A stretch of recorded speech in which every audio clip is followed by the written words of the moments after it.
आप साथ रहिएगा। Senior anchor person Nadeem Malik साहब हमें ज्वाइन कर चुके हैं। मलिक साहब, बेहद शुक्रिया वक्त देने के लिए। अपीलें मंजूर हुई और ट्रायल कोर्ट का फैसला कलादम करार दे दिया गया। बानी पीटीआई बुशरा बीबी के रिहाई के रोपकार भी जारी कर दिए गए। बहुत बड़ी खबर है और यकीनन पीटीआई के लिए बड़ी पॉजिटिव खबर है। ये क्या कमेंट करेंगे? ये देखिए, बड़ी इंटरेस्टिंग डेवलपमेंट है क्योंकि इलेक्शन से पहले जिस रफ्तार से इमरान खान को, ये बहुत बेहुदा नौयत का केस है इज्जत वाला। मैं इसकी पहले दिन से मजम्मत करता हूँ कि इस मुकदमे की जिस तरह की नौयत थी, इसको इस तरह की अहमियत नहीं दी जानी चाहिए थी। खवातीन से इस तरह के सवालात खुली अदालत में करना और एक फॉर्मर प्राइम मिनिस्टर उनकी अहलिया से इस तरह की बातें करना बहुत ही नामुनासिब था। ये सियासी नौयत के मुकदमात थे, लेकिन इसमें बेहूदगी बहुत ज्यादा थी। आमतौर पर सियासी मुखालफिन को माजी में भी नवाज शरीफ को, आसिफ अली जरदारी को और मुख्तलिफ शख्सियात को, बेनजीर भुट्टो को अल्लाह उनकी मग़फ़िरत फरमाए, उनको मुख्तलिफ नौयत के मुकदमात का सामना करना पड़ा। लेकिन इसमें जो बेहूदगी थी वो बहुत ज्यादा थी और उसको अवॉइड करना चाहिए था। घर की खवातीन को इस तरह की चीजों में नहीं डालना चाहिए था। लेकिन एक देखें कि काया पलट पाकिस्तान में कैसी होती है। 8 फरवरी के इंतखाबात से पहले 3 मुकदमात में कोई 32 साल इमरान को सजा हो गई थी। अब ऊपर नीचे सारे मुकदमात खत्म हो गए हैं। एक वो पंजाब वाला मुकदमा रह गया है कि वो waging war against the state, वो भी फजूल केस है, उसमें भी कुछ नहीं निकलेगा। तो बाकी मुकदमात में तो अब ये इमरान को जेल में रखने की पोजीशन में नहीं, सिर्फ ड्रैग कर सकते हैं फ्यू मोर वीक्स और may be few more month. Ultimately उसका अंजाम जो है, उस मुकदमे का भी, पंजाब वाले का भी, उसका भी अंजाम यही होगा। तो बड़ी डेवलपमेंट है सियासी मैदान में। एक दिन उनको अपनी रिजर्व सीट्स मिल गई हैं पार्लियामेंट के अंदर, सबसे बड़ी पार्लिमानी पार्टी बन गई है पीटीआई, और दूसरी तरफ अदालतों से रिलीफ मिल रहा है। अब देखें कि आइंदा की पोलिटिकल डेवलपमेंट क्या रंग लाती है। मेजर मेजर पोलिटिकल डेवलपमेंट हो रही है। जी अच्छा, नदीम मलिक साहब, 2 रोज़ में 2 बड़े रिलीफ मिले हैं पाकिस्तान तहरीक इंसाफ को। पीटीआई के लिए 2 बड़ी खुशखबरियाँ आई हैं। क्या आप समझते हैं कि गुज़िश्ता रोज़ जो फैसला हुआ मखसूस नशिस्तों का, वो उनके हक़ में आया? आप समझते हैं मलिक साहब कि हवाओं का रुख तब्दील हो रहा है, या आइनी और कानूनी तौर पर इन केसेस में कोई जान ही नहीं थी, ये सिर्फ सियासी बुनियादों के ऊपर बनाए गए थे? देखिए, ये ज्यादातर केसेस जो हैं ये सियासी मुखालफत में ही बने हुए, पोलिटिकल विक्टिमाइजेशन जिसे कहते हैं ना, ये पोलिटिकल विक्टिमाइजेशन वाली केस है। इनमें जानवान कोई नहीं है ज्यादा।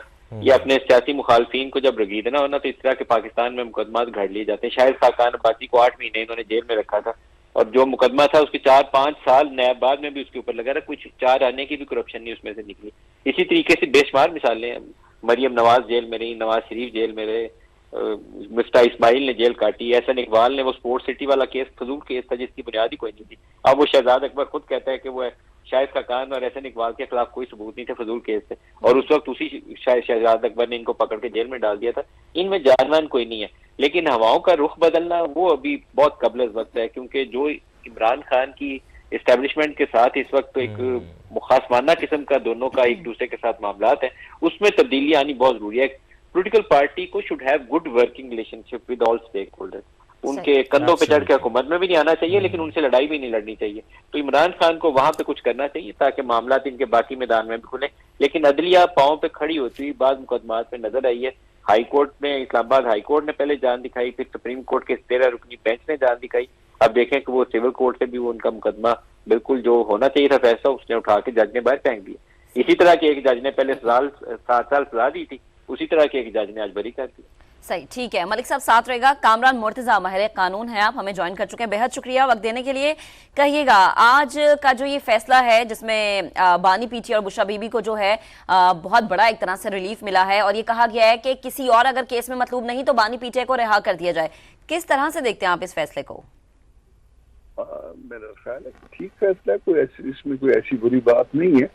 वैसे भी जो है ना, वो हमारी जो सोसाइटी की अखलाकियात है उसके अगेंस्ट जो सारा कुछ जो कुछ हो रहा था, वो सब सोसाइटी के अगेंस्ट था। मतलब जो कुछ हम पूछ रहे थे उनसे, जो कुछ बातें कर रहे थे, एक 70 साल की, या 70 साल नहीं तो चले 60 साल या 65 साल की खातून और उसकी इसी उम्र का मर्द, ये क्या मतलब हम फजूलियात कर रहे थे। तो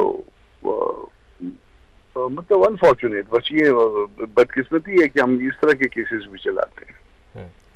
तो अब आपको कामरान मुर्तज़ा साहब क्या लगता है कि जो मेजर केसेस थे वो बानी पीटीआई के ऊपर 4 ही थे, यानी तोशाखाना केस था, 190 मिलियन पाउंड का रेफरेंस था, साइफर केस था और इद्दत में निकाह का केस, इन तमाम केसेस से वो बज़ाहिर तो बरी हो गए हैं, लेकिन क्या आप समझते हैं कि किसी और केस में उनको गिरफ्तार कर लिया जाएगा? कानूनी तौर पर ये इख्तियार है हुकूमत के पास कि वो उनको बाहर नहीं आने दें, उनको गिरफ्तार कर लिया जाए किसी और केस में?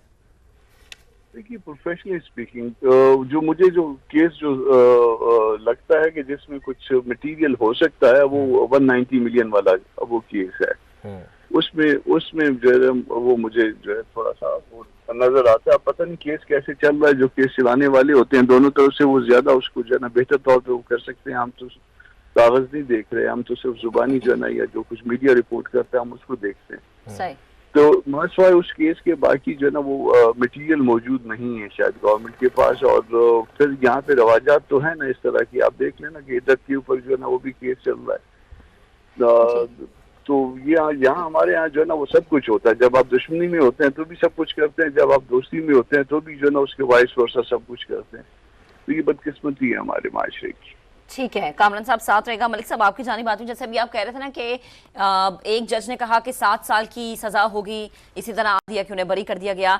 अगर हम माजी को देखें तो यही होता है, पहले सजाएं सुनाई जाती हैं, फिर माफ कर दिया जाता है, और फिर कहा जाता है कि शायद इस केस में जान ही नहीं थी जिसके ऊपर इतना खेला जा रहा था। ये तारीख कब तब्दील होगी, ये चीज सिलसिला कब बंद होगा? मुखालफिन को किसी करप्शन के केस में पकड़ना होता है ना, वो तो एक बात है, लेकिन यहाँ जो बेहूदगी थी वो और नौयत की थी। खवातीन से हमारे माशरे में इस तरह की बातें अपने बदतरीन मुखालिफ से भी नहीं पूछी जाती। बजाय ये कि आप खुली अदालत में, जहाँ पूरी कौम कैमरों के ऊपर आपको दिखा रही है, वहाँ इस तरह के सवाल जवाब करें। बहुत नामुनासिब रवैया था। जितना जल्दी किसी जज ने ये फैसला किया उतना अच्छा किया। पहले जिस जज साहब ने सजा दी थी तो अल्लाह उनको भी हिदायत दे। तो अब जो जज ने आज दुरुस्त काम किया है तो उसको शाबाश है कि उसने सही फैसला किया। इमरान खान की मेरे ख्याल में एक और केस में गिरफ्तारी शायद डली हुई है, और वो है 9 मई का केस, जिसमें पंजाब हुकूमत ने एक FIR काटी है, जिसमें ये कहा गया था कि waging war against the state, ये उनके ऊपर बगावत का एक इल्जाम उनके ऊपर मौजूद है। उनकी गिरफ्तारी मेरे ख्याल है उसमें बरकरार रहेगी। ये बाकी मुकदमात में बरी हुए हैं। कामरान मुर्तजा साहब ने दुरुस्त कहा, वो 190 मिलियन पाउंड वाला केस, उसमें अभी गिरफ्तारी नहीं डली है, लेकिन वो एक संजीदा मामला है, और मेरे ख्याल में उसमें सीरियस कॉन्फ्लिक्ट ऑफ इंटरेस्ट का शिकार हुए हैं इमरान खान और इनकी काबीना के वो लोग जिन्होंने वो समरी मंजूर किया। उसमें परवेज खटक, जो इनके फॉर्मर वजीर दिफा भी हैं और फॉर्मर चीफ मिनिस्टर KP भी हैं, वो इनके खिलाफ गवाही भी देकर आए हैं परवेज खटक साहब। तो वो मुकदमा एक संजीदा नौयत का हो सकता है। बाकी ज्यादातर मुकदमात में कोई जान नहीं थी। साइफर केस में कोई जान नहीं थी। तोशा खाना वाला फजूल केस है, और ये इद्दत वाला तो घटिया केस है। ये ना होता तो बहुत ही अच्छा होता। तो बाकी देखें, हवाओं का रुख जब तब्दील होगा तो शायद बाकी मुकदमात भी लगे कि हवा में उड़ जाए, लेकिन वो मुकदमा संजीदा नौयत का है 190 मिलियन पाउंड वाला।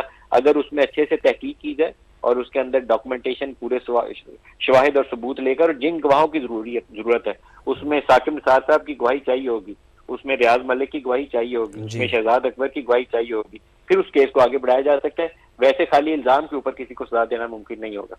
ठीक, मलिक साहब साथ ही रहिएगा। यासीन आज़ाद साहब माहिर कानून भी हमारे साथ मौजूद हैं। यासीन आज़ाद साहब, बहुत शुक्रिया आपके वक्त के लिए। अदालत में इद्दत के निकाह का केस है। बानी PTI और उनकी अहलिया बुशरा बीबी की सज़ा को मुअत्तल कर दिया गया है, उनको बरी करने का हुक्म दिया गया है। कैसे देखते हैं आप इस फैसले को? सर, एक जुमले से मेरा इख्तिलाफ है। मुअत्तल नहीं किया गया, उनकी अपील में उनको बरी कर दिया। जी। मुअत्तल होने में और बरी होने में तो बड़ा फर्क है। तो अपीलें अलाव हो गई, इसका मतलब है ये केस उनका खत्म हो गया। और अगर किसी और केस में वो इन्वॉल्व नहीं है तो फिर वो बेल आउट हो जाएंगे। लेकिन अगर उनके खिलाफ कोई और केस पेंडिंग है जिसमें अभी उनकी जमानत नहीं हुई है, इमरान खान साहब का रिलीज होना मुश्किल हो जाएगा। अब रह गया इद्दत वाला मामला, तो मैं ये समझता हूँ कि इस पर ज्यादा डिटेल, चूँकि ये ट्रायल कोर्ट का मामला था, ट्रायल कोर्ट ने जजमेंट दिया, मैंने उसको नहीं पढ़ा। इसी तरह अपीलें सेशन कोर्ट की थी, हाई कोर्ट लेवल का होता है या सुप्रीम कोर्ट का, वो हमारा केस ला बनता है जिसपे हम खुल के बात करते हैं। अब जहाँ तक